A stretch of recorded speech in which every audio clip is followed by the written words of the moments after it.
सनकगढ़ में एक नए दिन का आगाज हुआ। हर जगह निखरी हुई है और परिंदे चहचहा रहे हैं। सब कुछ बहुत ही खूबसूरत है और हर जगह खुशहाली है क्योंकि बाहर का मौसम है। छोटू और ढोलू स्कूल जाने के लिए तैयार हो रहे हैं और दद्दू उनको नाश्ता बनाकर देते हैं। दद्दू उनसे कहते हैं कि इसे अच्छे से खत्म करके ही जाना।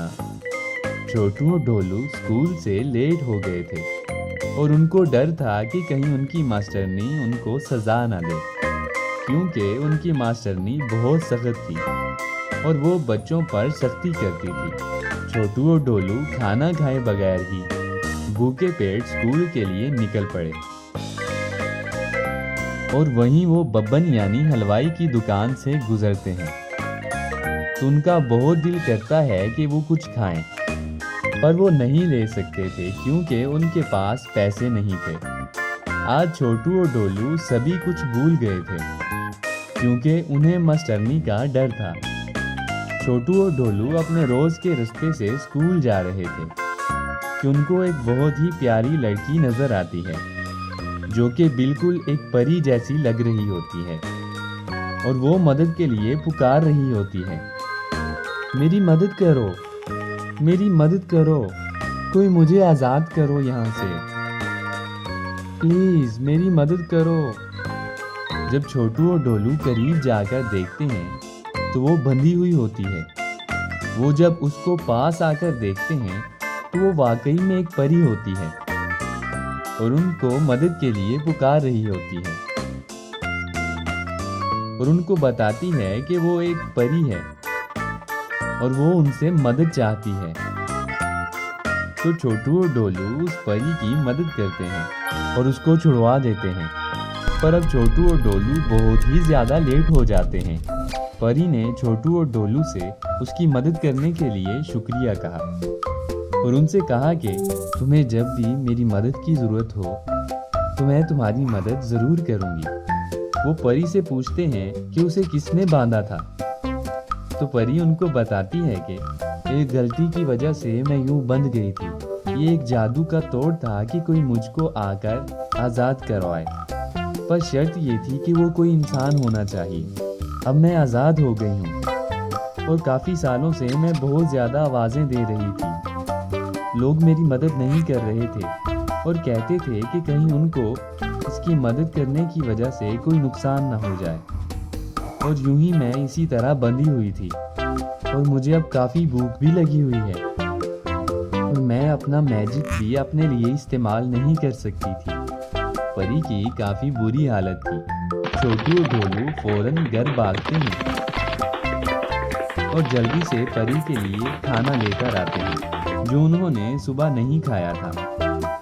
परी उनसे बहुत खुश होती है और उनको कहती है कि जब भी तुम दोनों को मेरी मदद की ज़रूरत पड़ेगी तो मैं तुम्हारी मदद के लिए ज़रूर आऊँगी। छोटू और ढोलू ये सुनकर बहुत खुश हो जाते हैं और ख्वाब देखने शुरू कर देते हैं और उनकी ख्वाहिशें उनके सामने आना शुरू कर देती हैं। बच्चे अब काफ़ी लेट हो गए थे। अब उन्हें स्कूल जाते हुए बहुत ज़्यादा डर महसूस हो रहा था, तो उनकी सबसे पहली ख्वाहिश यही थी कि वो स्कूल पहुंच जाएं और मास्टरनी को पता भी ना चले। जब परी ने उनको परेशान देखा तो उसने उनसे पूछा, तुम दोनों क्यों परेशान हो? तो उन्होंने बताया कि हम सोच रहे हैं कि हम स्कूल से लेट हो गए हैं और चाहते हैं कि अपने स्कूल पहुंच जाएं और हमारी मास्टरनी को पता भी ना चले। तो इस पर परी ने उन लोगों की मदद करने का फैसला किया और उनको अपने जादू से स्कूल में पहुंचा दिया। यूं वो पहुंच भी गए और मास्टरनी को पता भी नहीं चला। मास्टरनी आज बच्चों को एक लेसन पढ़ा रही थी और वो कह रही थी कि किसी के साथ अच्छा करो तो अपने साथ भी अच्छा ही होता है। अब छोटू और ढोलू बहुत खुश हुए कि उन्होंने एक बहुत अच्छा काम किया है और मास्टरनी उनको एक चिड़िया की कहानी सुनाती है और कहती है कि एक बच्चा एक जख्मी चिड़िया की मदद करता है और वो चिड़िया रात को उसके ख्वाब में आती है तो वो परी बन जाती है और उसको बताती है कि उसने बहुत बड़ी नेकी की। अब बच्चों की छुट्टी का वक्त हो गया था और जब उनको छुट्टी हो जाती है तो वो घर की तरफ जल्दी से जाते हैं क्योंकि उनको बहुत भूख लगी थी। जब वो हलवाई के पास से गुजर रहे थे तो उनका दिल किया कि वो कुछ खाएं। जैसे ही डोलू और छोटू ने दिल में सोचा कि काश वो ये खा सकते और परी उनके सामने हाजिर हो गई और उनको हलवाई से मिठाई लाकर दी और यूं डोलू और छोटू की दिल की ख्वाहिश पूरी हो गई और वो दोनों बहुत खुश हुए और मजे लेकर जी भर कर उन्होंने मिठाई को खाया। यूं उन्होंने जैसे परी को अपना खाना दिया इसी तरह उसने भी उनको खाना दिया और उनकी पसंदीदा चीज खिला दी और अब खाने वाली नेकी का बदला उनको मिल गया था। फिर छोटू और डोलू घर गए और दद्दू को सारा वाकया सुना दिया कि कैसे उनके साथ आज जो हुआ और कैसे उनको एक परी मिली और उन्होंने उसकी मदद की और उसने भी उनकी मदद की। दद्दू ने उन दोनों को उनकी नेकी पर शाबाश दी और उनको कहा कि अब खाना खा लें क्योंकि यूं भूखा रहना सेहत के लिए अच्छा नहीं होता।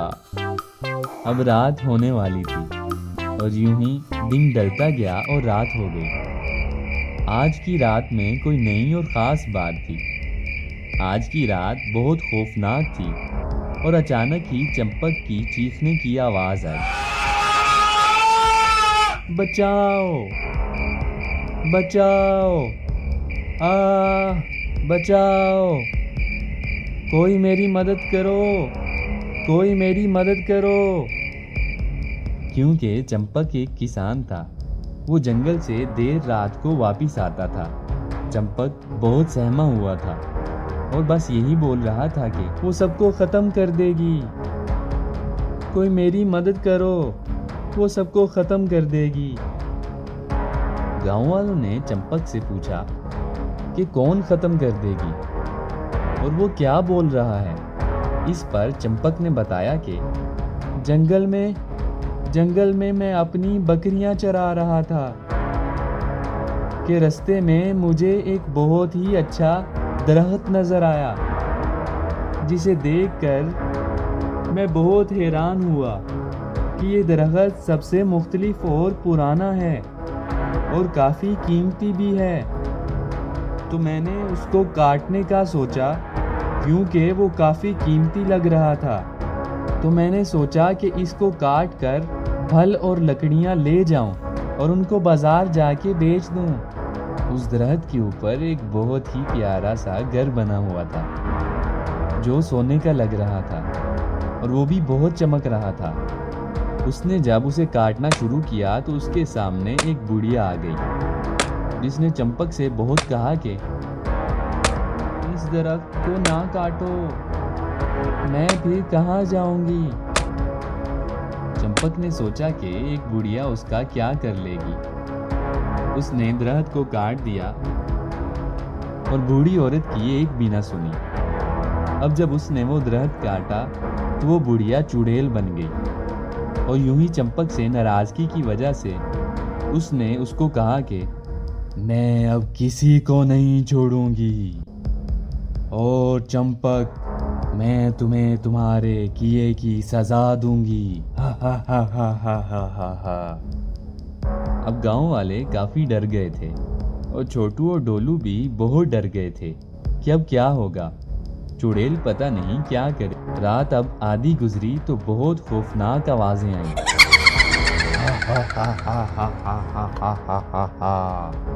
और कोई बहुत गुस्से में था। जब छोटू और डोलू ने बाहर जाकर देखा तो वो चुड़ैल थी और सब गांव वाले भी बाहर आ गए। चुड़ैल ने सबको आकर अपना गुस्सा दिखाया। चुड़ैल ने सबको मरने की धमकी दी और कहा कि मरने के लिए तैयार हो जाओ। हा हा हा हा हा। और सब बहुत डर गए थे। अब इस मौके पर छोटू को एक बात याद आई कि क्यों ना परी से मदद ली जाए।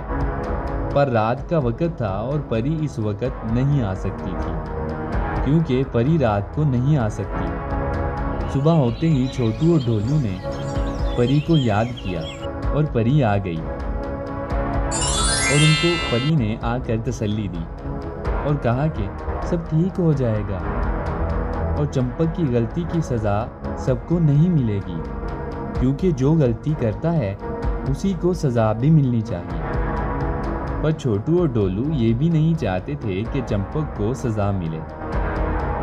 वो कहते हैं कि हम चाहते हैं कि चंपक को भी सज़ा ना मिले और गांव में से किसी वासी को भी सज़ा ना मिले। परी उनको कहती है, मुझे उस जगह पर ले जाओ जहां ये सारा मामला हुआ। परी उनके साथ उस जगह पर गई जहां चुड़ैल चंपक को मिली थी और चंपक ने जहां दरख्त काटा था। जब वो जंगल गई तो वहां चुड़ैल रो रही थी। हाँ हाँ हाँ हाँ हाँ हाँ हाँ। और जब उसने छोटू और डोलू को देखा तो वो भड़क गई। परी ने उससे पूछा कि तुम क्यों रो रही हो?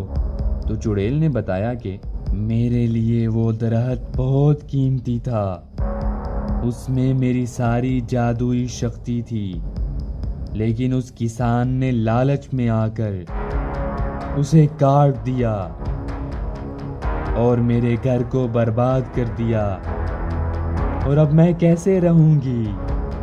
हाँ हाँ हाँ हाँ हाँ हाँ हाँ हाँ। परी ने उसे हौसला दिया और उससे कहा कि मैं कुछ करती हूँ। परी ने सोचा कि मेरे पास इसका तोड़ मौजूद है।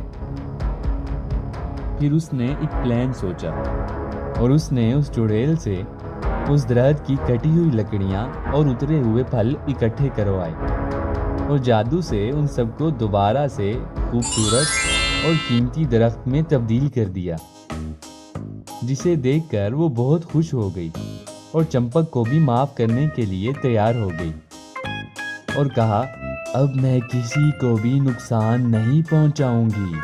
अब छोटू और डोलू भी बहुत खुश हुए और फिर परी चुड़ैल को समझाती है कि जिसकी गलती होती है उसी को सज़ा मिलनी चाहिए, ना कि किसी और को। तो जिसकी गलती होगी इंजाम भी उसी को भुगतना पड़ेगा।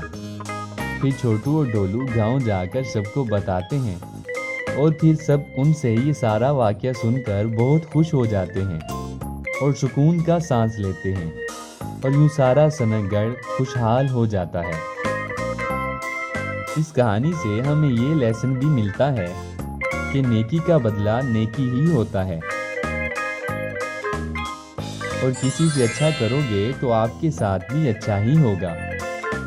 और लालच बुरी बला है, और इसी तरह किसी की गलती का बदला किसी दूसरे से नहीं लेना चाहिए और हमें सबका एहसास भी करना चाहिए और उनके आराम का ख्याल भी रखना चाहिए।